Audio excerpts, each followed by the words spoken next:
ఎదుటి వారి కంటే మనమే ఘనులుగా ఉండాలి.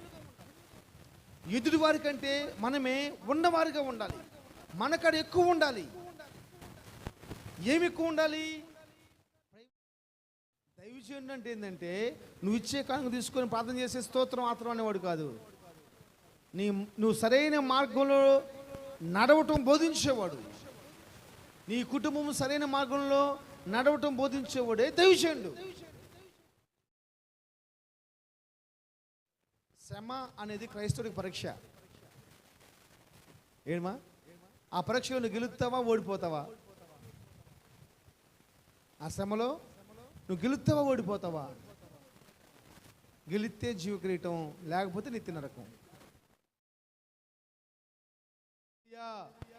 హల్లెలూయా. సర్వకృపానిధివి చప్పలు కొట్టి ప్రభుని అర్థమా. సంపదలగనివి సర్వకృపానిధివి. ఒక పాస్టర్గా చెప్తున్నాడు సాక్ష్యం. ఆయన దైవిక స్వస్థతలో ఉంటాడు. ఆయన చెప్తున్న మాట ఏం తెలుసా? నాకు వచ్చిన రోగాలు కనుక మీ చెబితే మీరు ఇంటినే చచ్చిపోతారు అంటున్నాడు ఆయన. నాకు వచ్చిన స్తోత్రం. అవమాన పాలు కానియని దేవుడిని నువ్వు ఆరాధిస్తామని మర్చిపోవద్దు. Praise the lord. హల్లెలూయా.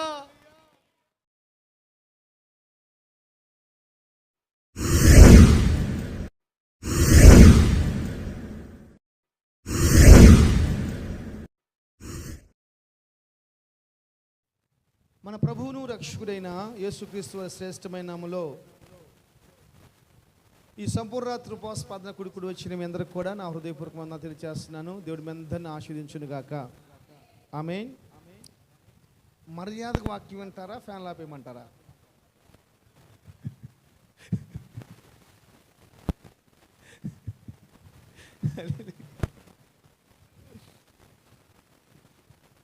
ఏం చేస్తాం మరి, బెదిరించాల్సి వస్తున్నాయి. బైబిల్ తెరిచి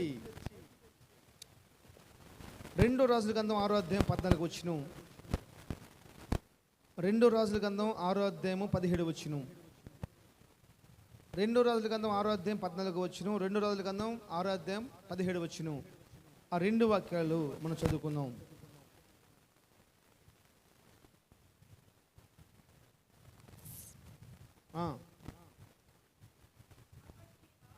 కాబట్టి రాజు అచ్చటికి గుర్రములను రథములను గొప్ప సైన్యమును పంపెను. వారు రాత్రి వేళ వచ్చి 4 దిశల పట్టణమును చుట్టుకొనగా 17 వచనం. యెహోవా వీడు చూచినట్లు దయచేసి వీడి కండ్లను తెరవమని ఎలీషా ప్రార్థన చేయగా యెహోవా ఆ పనివాని కళ్ళను తెరచెను. కనుక వాడు ఎలీషా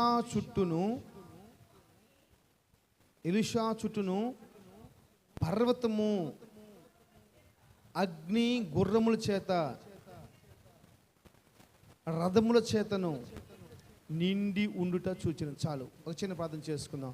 మహాపరిశుద్ధుడైన తండ్రి, ప్రేమ నమ్మకం కలిగిన మా దేవ, ఇప్పటివరకు చక్కని హెచ్చరికలతో కూడిన మాటలు, ఆరాధన, ఎన్నో విషయాలు మీరు జరిగించినారు. మీ వాక్యాన్ని ధ్యానం చేసుకోబోచుండగా మీ కృప కలిగిన మాటలు నా నోటికి అందించమని, వాక్యం మనకు వ్యతిరేకంగా పనిచేస్తున్న దురాత్మక శక్తిని బంధించమని, నిద్రాత్మను దూరపరచమని యేసు నామములో ప్రార్థన చేస్తున్నాను తండ్రి. ఆమేన్. చెప్పండి చేతులెత్తి. హల్లెలూయా. చాలు. పోయిన నెలలో మీకు చెప్పాను, నిన్న ఆదివారం రోజు మీకు చెప్పాను. ఏమి చెప్పానంటే, ఈ నెల దేవుని వాగ్దానం ఏంటయ్యా అంటే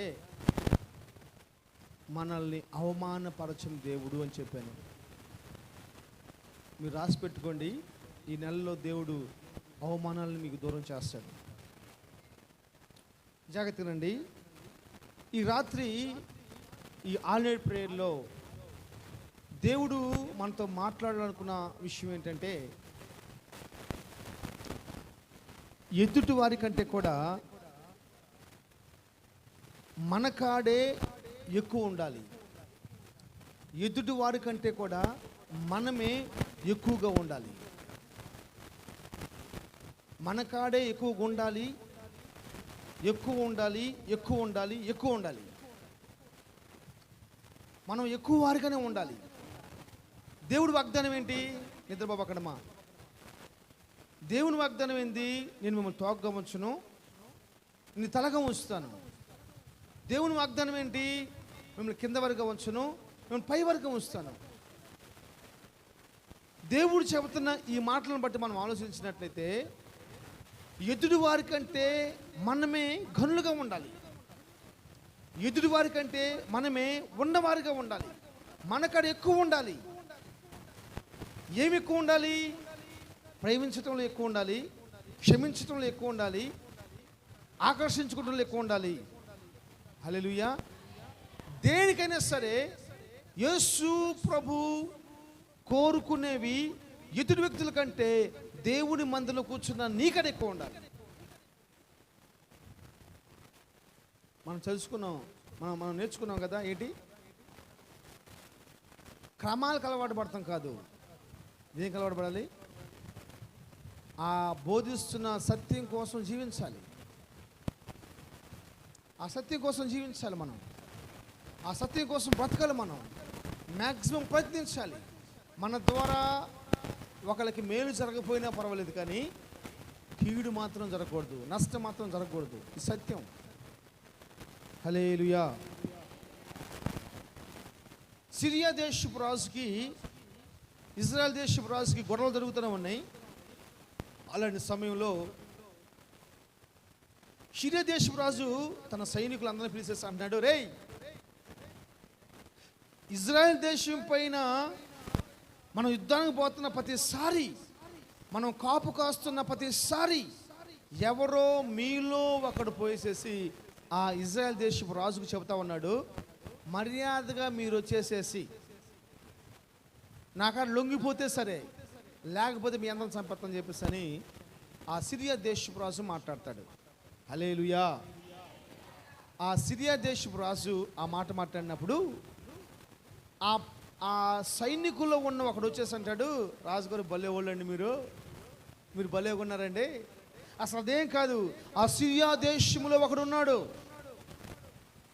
ఆ సిరియా దేశంలో ఒక వ్యక్తి ఉన్నాడు. ఆ వ్యక్తి ఎలాంటి వాడయ్యా అంటే, నువ్వు నీ అంతఃపురంలో కూర్చొని ఏది ఆలోచించినా సరే, ఏది తలంచినా సరే, అది డైరెక్ట్గా ఇజ్రాయెల్ రాజు తెలియపరుస్తూ ఉన్నాడు. అందుకనే మనం వేసుకున్న ప్లాన్లు మొత్తం ఫెయిల్ అయిపోతున్నాయి. ఆ సిరియా దేశపు రాజు అంతఃపురంలో బెడ్రూమ్లో కూర్చొని ప్లాన్ వేస్తున్నాడు. అదిగో సిరియా దేశపు సైన్యం ఈ పక్కన వచ్చేసింది, వాళ్ళని అటాక్ చేసేసి వాళ్ళని చంపుదామని చెప్పేసి అని మొత్తం ప్లాన్ చేసుకుంటూ కూర్చున్నారు. ఆ దైవజనుడికి తెలిసిపోతుంది. వెంటనే ఒక వర్తమానం పంపిస్తున్నాడు, బాబు ఇజ్రాయెల్ దేశపు రాజా, దయచేసి నువ్వు ఆ రోడ్డును బాబాక వేరే రోడ్డు వెళ్ళు.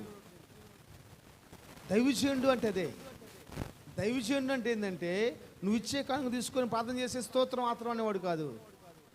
నువ్వు సరైన మార్గంలో నడవటం బోధించేవాడు.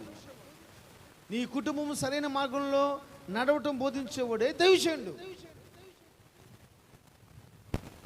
దైవజనుడు నడిపింపులో దేశము మార్చబడునుగాక. దైవజనుడు నడిపింపులో మన ప్రాంతాలు మార్చబడునుగాక. దైవజనుడు నడిపింపులో నీ కుటుంబాలు మార్చబడునుగాక. ఆ దైవజనుడు దేవుడు నడిపింపులో నడిపించబట్టుకు మార్చబడునుగాక. హల్లెలూయా. ఇజ్రాయెల్ రాజుతో మాట్లాడుతున్నాడు, ఎలీషా నువ్వు ఆ పక్కకు పోవద్దు, ఆ పక్కకు పోతే సిరియా దేశపు రాజు మాట వేస్తున్నాడు నిన్ను పాడు చేయటం కోసం అని చెప్పేసి అన్నప్పుడు ఆ ఇజ్రాయెల్ దేశపు రాజు పోలా. ఈ మాట ఆ సిరియా దేశపు రాజుగా ఉన్న పనివారిలో సైనికులు ఒకటి చెప్పినప్పుడు అప్పుడు ఆ దాసు అంటాడు, రేయ్ మీరైతే ఒక పని చేయండి, నువ్వెంతమందిని తీసుకెళ్తావు, ఎవడైతే ఆ వర్తమానాన్ని ఇజ్రాయెల్ దేశపు రాజుకు తెలియపరుస్తూ ఉన్నాడో వాడిని నా కాడ తీసుకొని రమ్మని చెప్పి అన్నాడు. ఏం చెప్పాడు? ఏ వర్తమానం అయితే వాళ్ళు ప్లాన్ చేసుకుంటూ ఉన్నారు సిరియా దేశపు రాజు, ఆ వర్తమానాన్ని ఇజ్రాయెల్ దేశపు రాజుకు తెలియపరుస్తున్నాడు చూసావా, ఆ వ్యక్తిని తీసుకొని రమ్మని చెప్పేసి అని, ఎంతమందిని కాపాడాలంటే అంతమంది తీసుకురమ్మని చెప్పేసి అన్నాడు. ఎంతమంది తీసుకెళ్ళాడంట? ఎంతమంది తీసుకెళ్ళాడు మా? 14 వచ్చిన గుర్రములను రథములను చెప్పాలి ఎంత సైన్యమును. ఇప్పుడు శత్రు కడే ఉంది, మా శత్రు కడే ఉందమ్మా బాబు జాషువా, శత్రు కడే ఉంది గొప్ప సైన్యం. ఒక వ్యక్తిని తీసుకుపోవడానికి గొప్ప సైన్యము, రథాలు గుర్రాలు. హల్లెలూయా. ఒక వ్యక్తిని తీసుకెళ్ళడం కోసం రథాలు గుర్రాలు వేసుకుని శత్రు సైన్యం వచ్చేసింది. అక్కడ రాస్తుంది 14 వచనంలో గొప్ప సైన్యం వచ్చేసిందంట తీసుకుని పోవడానికి. ఈ రాత్రి నేను చెప్తున్నా మాట చేస్తా, నువ్వు ఎంత పవర్ఫుల్ అర్థం చేసుకో. ప్రార్థన చేస్తే మనం, ఆరాధించే మనం ఎంత పవర్ఫుల్లో. సాతానుకు అవసరమైతే పక్క దేశంలో కూడా పడిపోతాడు మన కాడికి. శ్రమలు ఉండకూడదు. శ్రమ అనేది క్రైస్తవుడికి పరీక్ష. ఏమా ఆ పరీక్షలో నువ్వు గెలుస్తావా ఓడిపోతావా? ఆ శ్రమలో నువ్వు గెలుస్తావా ఓడిపోతావా? గెలిస్తే జీవ కిరీటం, లేకపోతే నిత్య నరకం.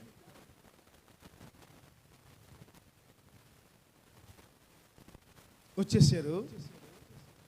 ఆ సైన్యాన్ని ఎలీషా పనివాడు చూస్తున్నాడంట. ఎవరు చూస్తున్నారమ్మా? ఎలీషా పనివాడు చూసేసి గుండెలు బాదుకున్నాడు. అమ్మో, మన చుట్టూ ఇంత గొప్ప పర్వతాలు ఉన్నాయి, ఆ పర్వతాలు ఆనుకొని ఇంతమంది సైన్యమా, అయ్యో ఓ నా యజమానుడా, నా ఏలినవాడా, లే లే లే. ఏమైందిరా? తాపీకి వస్తున్నాడు. ఏమైందిరా? అయ్యా ఒక్కసారి చూడయ్యా ఎంత సైన్యమో చూడయ్యా. అప్పుడు అన్నాడు, నువ్వు భయపడిపాక, యేసయ్యా వీడి కళ్ళు తెరవని ప్రార్థన చేశాడంట. తెరవంగానే ఎలీషా చుట్టూ, పర్వతాల చుట్టూ అగ్ని రథాలు తిరుగుతూ ఉన్నాయి, గొప్ప సైన్యం తిరుగుతూ ఉంది.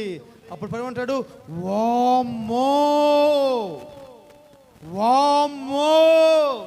మన కాడ ఇంత సైన్యం ఉందా?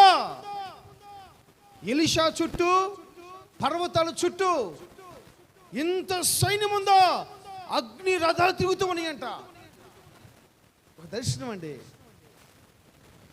ఒక దర్శనం. ఈరోజు నేను చెప్తున్నాను నేనండి, నీ కుటుంబం కూడా ఒక దర్శనంలో ఉండాలి, ఒక దర్శనం ఉండాలి. ఆ దర్శనం కోసం అవసరమైతే ప్రాణం పెడతానికైనా సిద్ధపడాలి.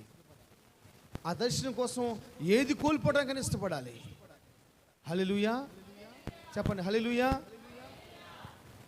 నేను చెప్తున్నాను దేవుని సేవకుడిగా, ఈరోజు వాక్యం ఏంటంటే, శత్రువు కాడున్న సైన్యం కంటే ఎలీషా కాడున్న సైన్యం గొప్పది. చెప్పు. శత్రువు కాడున్న సైన్యం కంటే ఎలీషా కాడున్న సైన్యం గొప్పది. నేను నీతి కూడా చెప్తున్నాను, నిన్ను బలపరచడం కోసం చెప్తున్నాను, నన్ను నేను బలపరుచుకొని చెప్తున్నా మాట చేస్తా. మన ఎదురుతున్న శత్రువు కంటే కూడా మనం అన్ని విషయాలు గొప్పవారం. హల్లెలూయా. మొదటి యోహాను రాసిన పత్రిక 4వ అధ్యాయము, 4వ అధ్యాయము 4వ వచనం చదవండి. మొదటి యోహాను రాసిన పత్రిక 4వ అధ్యాయం 4వ వచనం చదవండి. చిన్నపిల్లలారా, మీరు చెప్పాలి, మీరు దేవుని సంబంధులు, మీలో ఉన్నవాడు లోకములో ఉన్నవాని కంటే గొప్పవాడు కనుక మీరు వారిని జయించున్నారు. Praise the lord. చెప్పండి. హల్లెలూయా. మీలో ఉన్నవాడు, మీరు దేవుని సంబంధాలు కాబట్టి మీలో ఉన్నవాడు లోకంలో ఉన్నవాని కంటే గొప్పవాడు. అది చెప్తున్నాను, మనం గొప్పవాళ్ళం. మనలో ఉన్న యేసయ్య, మన కోసం వచ్చిన యేసయ్య, మన కోసం ప్రాణం పెట్టిన యేసయ్య, ఆయన గొప్ప దేవుడైన. స్తోత్రం. మనము ఆరాధిస్తున్న దేవుడు సజీవుడు. హల్లెలూయా. ప్రభువుని 2 చేతులెత్తి స్తుతిద్దామా? స్తోత్రం.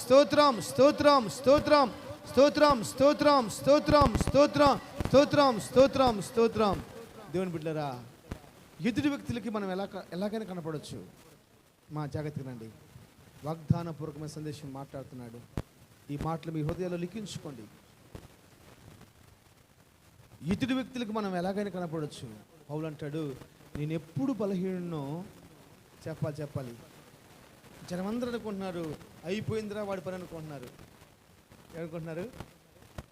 అయిపోయిందిరా వాడి పని అనుకుంటున్నాడు. మళ్ళీ ఏం చేస్తాను, లేచేసి టగచిక్కు గుర్రంలాగా పరిగెత్తున్నాడు. పరిగెత్తూ ఉన్నాడు. నేను ఎప్పుడు బలహీనో అప్పుడే బలవంతుణ్ణి. నేను మీతో కూడా మాట్లాడుతున్నాను. ఆ దేవుణ్ణి, పౌలు ఆరాధించిన దేవుణ్ణి మీరు ఆరాధిస్తూ ఉన్నారు. పౌలు మహింపరిచిన దేవుణ్ణి మీరు మహింపరుస్తూ ఉన్నారు. పౌలు గణపరిచిన దేవుణ్ణి మీరు గణపరుస్తూ ఉన్నారు. దేవుడు చెప్తున్నాడు, లోకములో ఉన్నవాడి కంటే మీలో ఉన్నవాడు గొప్పవాడు. శత్రువు దగ్గరున్న సైన్యం కంటే ఎలీషా దగ్గరున్న సైన్యం గొప్పది. శత్రువు దగ్గరున్న సైన్యం బలం కంటే ఎలీషా దగ్గరున్న సైన్యం బలం గొప్పది. హల్లెలూయా. నేను చెప్తున్నాను, నువ్వు ఒంటరివాడిగా ఉన్నప్పటికీ, నీ ఇల్లు ఒంటరిగా ఉన్నప్పటికీ నువ్వు చాలా గొప్పదానివి. హల్లెలూయా. హల్లెలూయా. ఒక వ్యక్తి పొలాల్లో ఇల్లు కట్టుకొని నివసిస్తూ ఉన్నాడంట. పొలాల్లో ఇల్లు కట్టుకొని నివసిస్తూ ఉంటే కొంతమంది ఆలోచించారంట, ఆ ఇంట్లో వెంకయ్య గారిలాగా ఒక ముసలాం నివసిస్తూ ఉంది. అయితే ఆమె కాడ కొంత డబ్బు ఉంటుంది చూసి కొంతమంది దొంగలు అనుకున్నారంట, పోయి ఈ రాత్రి ఏ విధంగా చేతనైనా సరే ఆ ముసలాం దగ్గర డబ్బు మొత్తం లాక్కుని వచ్చేద్దాం, అవసరమైతే ఆ ముసలాన్ని కూడా చంపేద్దాం అని చెప్పేసి అనుకున్నారంట. ఇక దొంగలు మొత్తం ప్లాన్ చేసుకున్నారు. ఒక 10 మంది దొంగలు పోయారు. రే, నువ్వు ఈ రోడ్లు చూస్తూ ఉండరా, నువ్వు ఆ మూలు చూస్తూ ఉండరా, నువ్వు ఆ గేటు చూస్తూ ఉండరా అని చెప్పేసి అనుకునేసేసి ఈ ముసలాం ఎక్కడ పడుకుందా అని చెప్పేసి అని ఆ డోర్ అలా తీసాడంట. నాకు పులకరిస్తుంది నా శరీరం. ఆ డోర్ అలా తీసాడంట. జాగ్రత్తగానండి. ఆ డోర్ అలా చేయడంగానే ఆ మంచం చుట్టూ గంభీరమైన బలం కలిగిన దేవదూతలు చుట్టూ ఉన్నారంట. ఆ బీరువా ఎక్కడుందని చెప్పేసి బీరువా కలిసి చూస్తే ఆ బీరువా చుట్టూ దేవదూతలు ఉన్నారంట. వాడి చుట్టూ ఇది సత్యం. యేసు ప్రభుని ఆరాధిస్తున్న దేవుని కుమార్తె ఇది సత్యం. లోకంలో ఉన్నవాడి కంటే మనలో ఉన్నవాడు గొప్పవాడు. స్తోత్రం. నేను అప్పుడప్పుడు అనుకుంటా ఉండేవాడిని, ఈ పరిచయం ప్రారంభించిన కొత్తలో ఎమీమా, నేను చెన్నై వెళ్తా వస్తూ ఉండేవాడిని. ఎమీమా మైకిల్ లీడర్ని పెట్టుకునేసేసి 7 సంవత్సరాల క్రితం ఇక్కడ సన్యాసం గోలగొండే కాదు, ఇక్కడ కొనుక్కొని నిద్రపోతూ ఉండేవాళ్ళు. నేను పొద్దున్నే 5 గంటలు దిగేవాడిని ట్రైన్. వచ్చి చూస్తే ఇక్కడ సాగుకొనేసి గుర్రలు నిద్రపోతూ ఉంటారు. వాళ్ళ చుట్టూ వాళ్ళ ముఖం అంతా ఈగలు వాలిపోయి ఉంటాయి, ఏమంటారు దోమలు వాలిపోయి ఉంటాయి. బాధపడేవాడిని, ఎవరే ఏసులు పడుకున్న బిడ్డలు ఈరోజు చర్చిలు ఇలా పడుకుంటున్నారు అని చెప్పేసి చాలా బాధపడేవాడిని. అసలు ఎందుకని నేను ఇప్పుడు కూడా అనుకుంటా ఒక్కోసారి నాకంటే కూడా ఏమేమో చాలా ధైర్యవంతురాలు. నిజం చెప్తున్నాను, నాకంటే ఏమేమో చాలా ధైర్యవంతురాలు. స్తోత్రం. నేను చెప్తున్నాను, మీ హృదయాల్లో దేవుడు నివసిస్తే మీకంటే బలవంతులు ఇంకెవరు లేరు. అమ్మో నేను వానమ్మ, కుక్కలు ఉంటాయి ఆ పక్క, నేను వాను. కుక్క గొప్పదా, ఏసై గొప్పదా? అందుకని మీరు దయచేసి కుక్కలున్న ప్రాంతానికి బాగు కాబట్టి మీ దండం పెడతాను. కుక్కలున్న ప్రాంతానికి మీరు పోవద్దు. బైబిల్ చెప్తుంది, ఒక వ్యక్తి ఉన్నాడంట, అలా స్టైల్గా 2 చేతులు జేబులు పెట్టేసి నడుచుకుని పోతున్నాడంట. ఏం ఆయన పేరు? ఆ ద్రాక్ష తోటల వైపు అలా వెళ్తూ ఉన్నాడంట. ఏం ఆయన పేరు చెప్పాలి? ఏం పేరు ఆయన పేరు? అందరూ చెప్పండి. మొగలు చెప్పట్లా. ఏం పేరు బాబు? ఏం పేరు బాబు? సాంసన్. అలా వెళ్తుండంట. ఒక కొదమ సింహం బొబ్బరించుకుంటూ వచ్చిందంట. అందరూ భయపడిపోతున్నారు. కానీ ఆయనలో ఉన్న వాళ్ళు ఎవరు?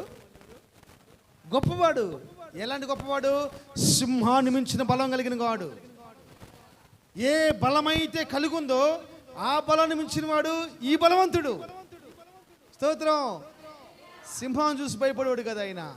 ఒకే గుద్దుగానే బైబిల్ చెప్తుంది, గొర్రె పిల్లని చీల్చినట్టు చీల్చేసాడు. చేతులు ఏమి లేకపోయినాను గొర్రె పిల్లని, మేక పిల్లని చీల్చినట్టు చీల్చేసాడంట. చెప్తుంది, ఏది చూసి భయపడ్డారో ఆ బలమైన దాని నుంచి ఏమొచ్చిందంట? తినుటకు ఆహారం వచ్చిందని రాసి ఉంటుంది. ఆ బలమైన నుంచి ఏమొచ్చింది? తినుటకు ఆహారం వచ్చేసిందంట. తింటుకు ఆహారం వచ్చేసిందంట. నేను చెప్తున్నాను, ఆ ముసలాం ఇంట్లో దొంగతనం కాపాడగలిగిన దేవుడు ఏమ్మా, మన దేవుడు ఎంత గొప్పవాడు. బైబిల్ చెప్పిద్ది 34వ కీర్తన 7వ వచనం రాసి ఉంటుంది, యెహోవా యందు భయభక్తులు గారు చుట్టూ ఆయన దూత కావలి ఉంటుంది అని రాసి ఉంటుంది. కీర్తన గ్రంథము 34వ అధ్యాయము 7వ వాక్యం. కీర్తన గ్రంథము 34వ అధ్యాయము 7వ వాక్యం. చదవండి. యెహోవా యందు భయభక్తులు గల వారి చుట్టూ ఏముంటుందంట అంటే ముసలాం చుట్టూ కాపలా ఉన్న దేవదూతలు అని చెప్పేసి నేను అర్థం చెప్పానంటారా? వాక్యం కూడా అదే చెప్తుంది, సాక్ష్యాలు కూడా మనం అదే అంటున్నాం. ఈ సాక్ష్యం చెప్పేది తెలుసా? ఆ దొంగలు చెప్పారు, మేము పలానా ఇంట్లో దొంగతనానికి వెళ్ళాము, ఆ ఇంట్లో ఏంది పెద్ద పెద్ద దేవదూతలు ఉన్నారు. అసలు ఎవరు మనకు అర్థమవుతుందా బాబు? మనం ఎవరు మనకు అర్థం కావట్లా. మనం ఎంత గౌండైన దేవుణ్ణి ఆరాధిస్తూ ఉన్నామో, ఎంత గొప్ప దేవుణ్ణి ఆరాధిస్తున్నామో. కొరత అనేది ఉండకూడదుమా. కుములుదునా, నాకు ఆ పదం బాగా నచ్చింది. కుములుదునా, కొండల వైపు చూస్తే కుమిలిపోతారు, యేసు వైపు చూపిస్తే ఆహర్షించేవారుగా మార్చబడిపోతారు. హల్లెలూయా, హల్లెలూయా. సర్వకృపానిధివి, చప్పలు కొట్టి ప్రభుని ఆరాధిద్దామా. సంపదలగనివి, సర్వకృపానిధివి, సంపదలగనివి, సకలము సకలము సకలము సకలము చేయగలని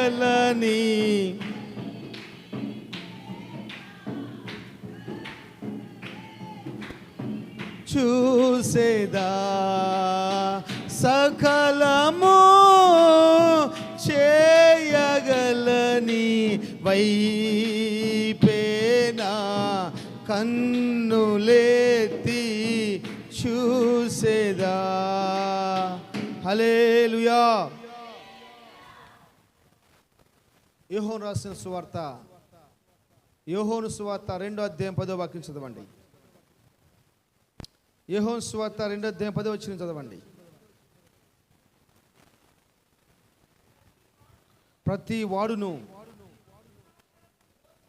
మొదట మంచి ద్రాక్షారసం పోసి జనులు మత్తుగా ఉన్నప్పుడు జబ్బు రసం పోయిను, నీవైతే ఇది వరకును మంచి ద్రాక్షారసం ఉంచుకొని ఉన్నావు. చాలు, నాకు చూడండి ఒక నిమిషం.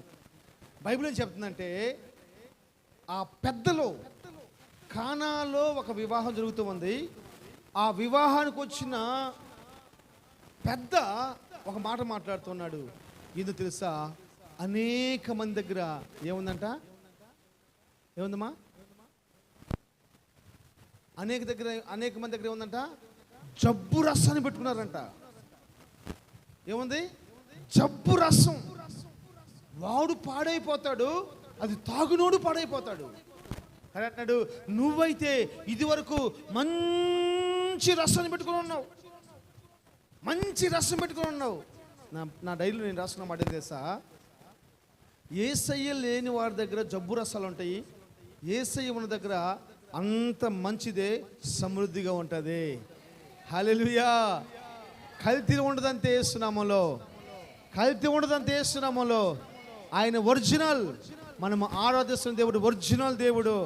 మనము ఆరాధిస్తున్న దేవుడు నిజమైన దేవుడు. మనం ఆరాధిస్తున్న దేవుడు సజీవుడైన దేవుడు. నీళ్లను ద్రాక్షారసంగా మార్చేశాడు, అనేక మంది మెచ్చుకునేలాగా చేసేసాడు. ఒట్టి నీళ్ళేమా, దానిలో ఏం లేవు, ఒట్టి నీళ్ళే. ఏ నీళ్ళయి? కల్తీ కలపని నీళ్ళు, కల్తీ లేని నీళ్ళు. ఆ కల్తీ లేని నీళ్ళని ఏం చేసేది తెలుసా? ద్రాక్షారసంగా మార్చేసాడు. ఆ ద్రాక్షారసాన్ని బట్టి ఏం చేస్తున్నారు ప్రధానులు? ఏం చేస్తున్నారు? విందు ప్రధానులు ఏం చేస్తున్నారు? మెచ్చుకుంటూ ఉన్నారు. శబాష్, ఓ పెళ్లి కుమారుడా శబాష్. అనేక మంది జబ్బు రసం పోస్తారు. ఈయన కూడా తెలుసు ఆ విషయం. నువ్వైతే ఇప్పుడు వరకు మంచి రసం ఉంచుకున్నావు. ఆశ్చర్యం, ఆశ్చర్యం. ఇది ఎలా జరిగింది? అద్భుతం, ఎలా జరిగింది? నేను అంటున్నాను, చిన్న చిన్న విషయాలు చెప్పుకునే స్థితిలో ఉండిపోయావు. ఇంకా పెద్ద పెద్ద విషయాలు చెప్పుకునే స్థితిలో ఉండాలి. ఒకసారి దోరకా, ప్రశాంత్, నేను, ఎమీమా, మేమందరం హల్లెలూయా హల్లెలూయా జాగ్రత్తగా నాలి. నేను అన్నాను, అమ్మా నువ్వు అమ్మాయిని ప్రార్థన రమ్మని చెప్పొచ్చు కదా, నీ మాట వింటారు కదా, మీరు ఫ్రెండ్స్ కదా అని చెప్పేసి అంటే, అన్న నేను పిలుస్తున్నాను అన్న, అమ్మ రానంటుందా, నన్ను ఏం చేయమని చెప్పి అంటుంది. నేను అడిగాను, ఎందుకమ్మా నువ్వు ఇలా చేస్తున్నావు, ప్రార్థన రమ్మంటే ఎందుకు రావట్లేదు, వాళ్ళు చూడు ఎంత ఆత్మీయంగా ఉన్నారో, నువ్వు ఎందుకు ఉండకూడదంటే, అది సరే కానీ ఒక మాట అడుగుతాను సమాధానం చెప్తామని చెప్పేస్తుంది. అడుగమ్మా అని చెప్పాను. నన్ను ఏం లేదు, మరి వీళ్ళు ఎంత ప్రార్థన చేస్తున్నారు కదా, ఉండటానికి సరైన ఇల్లు కూడా లేదేంది అని చెప్పేసి అని మాట్లాడింది. ఆ మాట పులిపిట్ పని చెప్తున్నాను నేను, నా హృదయంలో మంటలాగా మండిపోయింది. అది వాళ్ళకి అవమానం కాదు, నాకు అవమానం కాదు. ఎవరికి అవమానం చెప్పాలి? ఎవరికి అవమానం? అవునా కదా? అవునా కదా? సాక్ష్యం వాళ్ళని అడగని చెప్తారు. నా హృదయంలో ఒక వేదన. ఎందుకు? నేను చెప్పానమ్మా మీరు భయపడొద్దు, ఆ మాటకు అసలు మీరు ఆలోచించొద్దు. వాళ్ళు బహు సాక్షులుగా మార్చబడటం కోసం దేవుడు వాళ్ళని పిలుచుకున్నాడు. ఇప్పుడు వాళ్ళు ఇలా ఉన్నారు, రేపొద్దున ఆ సాక్ష్యం ద్వారా అనేక మంది దీవించబడటం కోసం వాళ్ళు అలా ఉంచున్నాడు. వాళ్ళ పక్షంలో ఉన్న దేవుడు గొప్ప దేవుడు. ప్రైజ్ ది లార్డ్, హల్లెలూయా. వాళ్ళు ఇల్లు కట్టుకోవడానికి 6 సంవత్సరాలు పట్టింది, వీళ్ళు ఇల్లు కట్టుకోవడానికి 6 నెలలు పట్టింది. పెద్ద చెప్తలే మీరు చెప్పట్లా, పెద్ద చెప్పట్లా. వాళ్ళు కట్టుకోవడానికి 6 నెలలు పట్టింది, వీళ్ళు కట్టుకోవడానికి వాళ్ళు కట్టుకున్నారు, వీళ్ళకి పక్కనున్న ఓనర్ కట్టించాడు. స్తోత్రం, హల్లెలూయా. నీటిని ద్రాక్షరసంగా మార్చి దేవుడు కట్టించేసాడు. హల్లెలూయా. ఏముంది మా పెద్ద విచిత్రం? మట్టి జీవితాన్ని మహింగా మార్చగలిగిన దేవుడు మన దేవుడు. పనికిరాని జీరోని హీరో చేసే దేవుడు మన దేవుడు. హల్లెలూయా. సంతులేని దాన్ని సంసారిగా మార్చే దేవుడు మన దేవుడు. ఏకాకులను సంసారులుగా మార్చే దేవుడు మన దేవుడు. ఎంత గొప్ప దేవుడు మా ఆయన కార్యాలు నువ్వు ఎందుకు అనుభవించలేకపోతున్నావు? ఒక పాస్టర్ గారు చెప్తున్నాడు సాక్ష్యం. ఆయన దైవిక స్వస్థతలో ఉంటాడు. ఆయన చెప్తున్న మాట ఏం తెలుసా? నాకు వచ్చిన రోగాలు కనుక మీ చెబితే మీరు ఇంటినే చచ్చిపోతారు అంటున్నాడు ఆయన. నాకు వచ్చిన రోగాలు బలహీనతలు కనుక మీకు చెబితే మీరు వింటే చచ్చిపోతారు, ఇక వస్తే ఎట్టుంటుంది ఆలోచించుకోండి చెప్పి అంటున్నాడు ఆయన. కావాలంటే ఫోన్లో ఉందని పెట్టమని పెడతా మీకు అని చెప్తాను లిస్టు. ఆ రోగాల్లో ఏ రోగం మనిషికి వచ్చినా ఇప్పుడు చచ్చిపోతాడు. ఆయన అసలు మిల్లలే వాడ్డావు. ఆయన చెప్తాడు, నా యేసయ్య ఒక్కొక్క రోగాన్ని తీసేస్తున్నాడు, అందుకే మీ ముందుకు వచ్చిన వాక్యం చెప్తాను మాట్లాడుతున్నాడు. ప్రైజ్ ది లార్డ్, హల్లెలూయా. రోగానికి చాలిన దేవుడు, అప్పుకు చాలిన దేవుడు, ఉద్యోగానికి చాలిన దేవుడు, ఇల్లు కట్టుకోవడానికి చాలిన దేవుడు, ఉద్యోగానికి చాలిన దేవుడు, పరలోకం మనకి ఇస్తానికి చాలిన దేవుడు. హల్లెలూయా. అసాధ్యమైనది లేనే లేదు, నీ కృపనే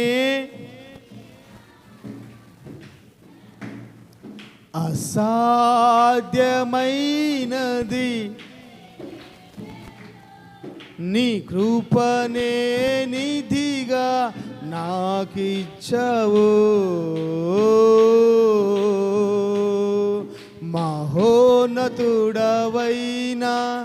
నా యేసయ్యా, బహు ఆశ్చర్యమే నీ కార్యములు. హల్లెలూయా. ఎదుటి వారి కంటే మన కాడ ఎక్కువ ఉండాలి. అది ధనమైన, ప్రేమైన, కనికరమైన, క్షమాపణైనా, జాలైనా, కృపావరాలైనా, అభిషేకమైన, ఏదైనా సరే అలాంటి ఒక గొప్ప అభిషేకంతో ప్రభు మనల్ని నింపునుగాక. ఎందుకంటే ఆయన చెప్పాడు, నిన్ను తలగా ఉంచుతాను కానీ, నిన్ను పైబడిగా ఉంచుతాను కానీ ఆయనే చెప్పాడు. ఆయన చెప్పిన వాడు నమ్మదగిన వాడు. స్తోత్రం. బైబిల్లో ఒక ఊరుందమ్మా. బైబిల్లో ఒక ఊరుంది. ఆ ఊర్లో అందరూ ఒక వింతైన మనుషులే. ఏ వింతంటే, ఎవరైనా ఒకళ్ళకి చిన్న చిన్న మిస్టేక్ జరిగింది అనుకో, వాళ్ళ నోర్లు చూసుకో కేకలు పుట్టిపోతూ ఉంటాయి. కేకలు పుట్టిపోతూ ఉంటాయి. మేలు కోరే ఊరు కానే కదా అసలు. మంచి కోరనే కోరరు అసలు వాళ్ళు. అలాంటి ఊర్లో ఒక విధవరాలు ఉందంట. అలాంటి ఊర్లో ఒక విధవరాలు ఉంది. మంచి కోరని ఊర్లో ఒక విధవరాలు ఉంది. ఏ ఊరు? ఊరు ఏ ఊరు? మంచి కోరని ఊరు. మంచి కోరని ఊరు. ఈ మంచి కోరని ఊర్లో ఒక విధవరాలు ఉంది. ఆ కాడ కొంచెం పిండి ఉంది. అది కాల్చుకుంటానికి అడవికి వెళ్ళిపోయేసేసి కట్టెలు తెచ్చుకుంది. అది తినేసేసి చచ్చిపోవాలనుకుంది. బతకాలని ఆశున్న పోయి పక్కన వాళ్ళు అడిగితే ఏమివ్వరు? ఎవరు? నూనె ఎవరు? ఆ పిండి ఎవరు? ఎందుకంటే అది మంచి కోరే ఊరు కాదు.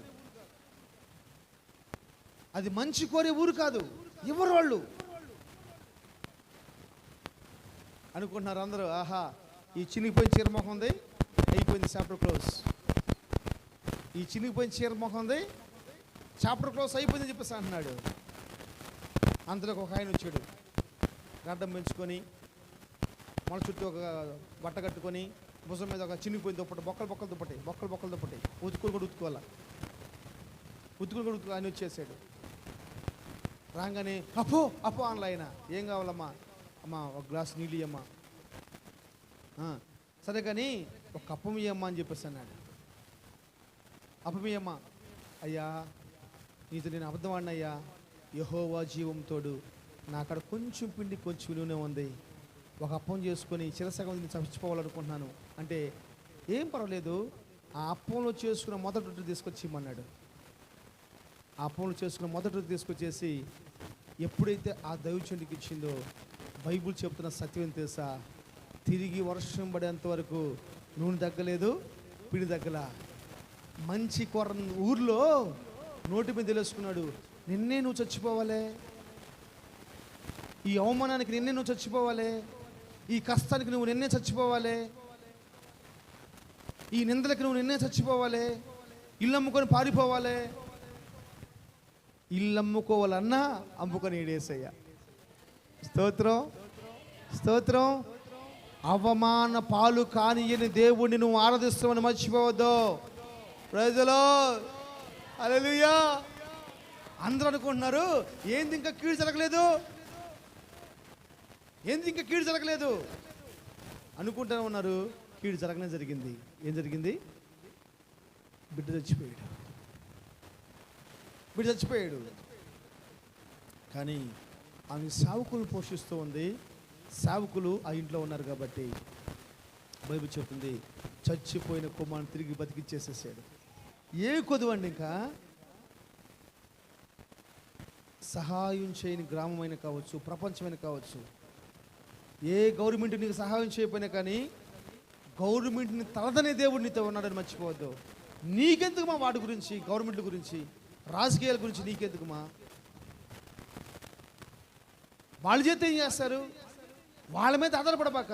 బైబిల్ చెప్తుంది, యెషయా గ్రంథం 6వ అధ్యాయం మొదటి వచ్చింది.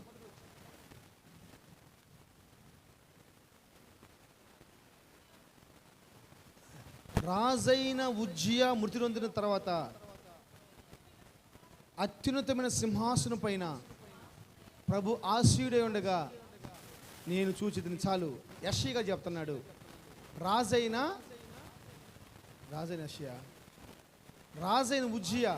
ఉజ్జీకి యెషయాకి బంధుత్వం ఉంది. తెగొత్తన ఇంట్లో నుంచి డబ్బులు, కానుకలు అన్నీ వస్తూ ఉన్నాయి. ఆయన చచ్చిపోయేంత వరకు ఒక దర్శనం కూడా చూడలా యెషయా. ఎప్పుడైతే ఉజ్జియా చనిపోయాడో బైబిల్ చెబుతుంది, ప్రపంచాన్ని కదిలించగలిగిన దర్శనం చూసేసాడో. హల్లెలూయా. నేను చెప్తున్నాను, నీ అభిమాన హీరో ఓడిపోవచ్చు, కానీ గుర్తుపెట్టుకోండి ఒక మాట, అలాంటి 1,00,000 మంది అభిమాన హీరోలు కలిస్తే చేయలేని సహాయం నీ దేవుడు చేస్తాడు. యేసయ్య చేస్తాడు. యేసయ్య చేస్తాడు. హల్లెలూయా. నేను సహాయం చేయాలని చెప్పేసి ఆ సహాయాన్ని పక్కన పెట్టేశాడు. భయపడాల్సిన అవసరం లేదు. అందుకు చెప్తున్నాను, ఈ రాత్రి దేవుని సేవకుడిగా వారికంటే మనమే గొప్పవాళ్ళం. అన్ని విషయంలో గొప్పవాళ్ళం, అన్ని చేతుల్లో గొప్పవాళ్ళం. అంత మాత్రమే కాదు, ఆస్తో ఇంకోటి కాదు. ఎదుటి వ్యక్తుల కంటే అన్ని భారాలు నీకే ఎక్కువ ఉండాలి. స్వార్థపడించే భారం ఎక్కువ ఉండాలి. ప్రార్థన చేసే భారం ఎక్కువ ఉండాలి. కనికరం కలిగిన భారం ఎక్కువ ఉండాలి. పరిశుద్ధత ఎక్కువ ఉండాలి. వైరాగ్యం ఎక్కువ ఉండాలి. తీర్మానం ఎక్కువ ఉండాలి. వాంఛ ఎక్కువ ఉండాలి. ప్రతిష్ఠిత ఎక్కువ ఉండాలి. అన్నీ కూడా, వైరాగ్యం ఎక్కువ ఉండాలి. అన్నీ కూడా ఎక్కువ ఉండాలి.